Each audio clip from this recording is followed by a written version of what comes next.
Greetings, Local 2627 sisters and brothers. Today is Monday, January 13th. Happy New Year to all. Let me talk to you about a couple of things. The first thing, remember when you talk to a union representative, whether it be a shop steward, or whether it be a council rep, or whether it be somebody in our office, everything is confidential. We do not discuss your business with anybody else. Now, if you have an issue and you call us, and you need us to handle the issue with management, remember, like, you notice what I said, handle the issue with management. If you have a problem that management is taking care of, we have to talk to management in a lot of cases. Now, when we listen to what you have to say, we listen to your story, and then we give you our opinion, and we give you the possible outcomes of what action that we take. And the last thing that we always ask you is, what would you like for us to do about it? Now, we don't proceed unless you tell us to. Now, most of these cases, we have to talk to management. And because management is the one who's making these rules or in violation of the rules. Remember, the union is here to protect you and protect the contract. Management has to follow the contract the same way the union members have to follow the contract.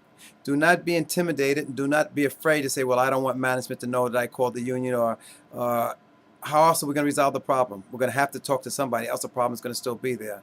This is the management knows that the unions has to respond, and if there's any type of retaliation, the union is going to handle that, because this is your right to talk to management when you can't get things resolved the way they're supposed to be resolved, and when they're in violation of the contract. Now, another thing I want to talk to you about is it's two things actually. If you're on leave, annual leave, and you get sick, you can have that annual leave used as sick time because you got sick during your annual leave.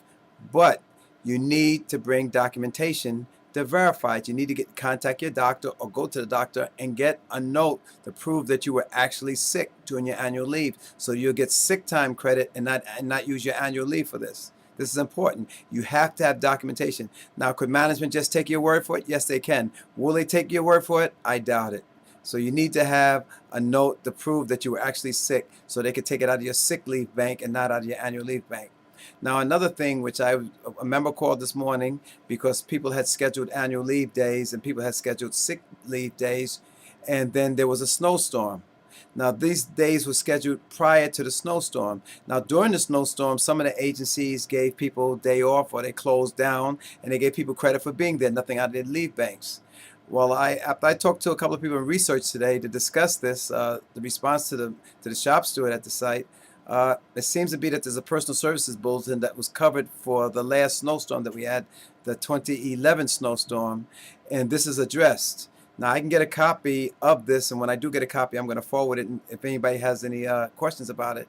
But if you were already out, scheduled, and there as, and no other way to put it, an act of God, let's just say, you cannot, the city will not give you that time back. You were already scheduled to be off.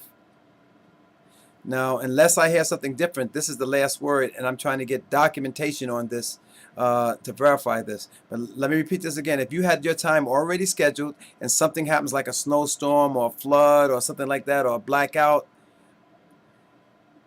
you are going to still use the time that you had asked for. Now, whether the other people that were here still at work got credit for that time off is a different story, is a totally different issue. And one reason why this personal services bulletin was created was because of that snowstorm in 2011, and it caused the city a lot of problems. Anyway, this will be continued. I will keep you updated on this. Another thing I want to mention to you is that the computer aid exam that's coming up in February, right now we're 99.99% positive that we're having a preparatory class scheduled. There may be a couple of them depending on the amount of people who plan to attend. I believe the test is on February 22nd, so probably a week before the exam is we're actually going to have this exam. Have this preparatory class. The preparatory class will probably be off-site, which I won't mention now. I don't want to start but it's going to be off-site, and we'll give you a mailing, and we will also give you email on exactly where it's going to be. And remember, this is only for union members. This is only for union members, not for outsiders. Another thing is, remember, just because Bloomberg is gone, a lot of things that he put in place are still going on. He has bills that are still up in Albany. We're talking about the repealing of the Triborough Amendment, reclassification of the titles, of the IT titles. These things like that are still going on. And they're going to go on until the bills expire. So they're still on our website. And, keep in mind, these are active bills that are up there, and we should still be concerned about them. Good and welfare this week. Muhammad Chowdhury, their family had a baby girl. Congratulations. I think this is their third child. And from HRA, Yi Yu, who is better known as Yvonne to the people at HRA, she's recovering. She was in an automobile accident, and she's recovering, and we hope her a speedy recovery. And our love goes out to our members, and in solidarity. This is Robert Aide, and I'll speak to you soon.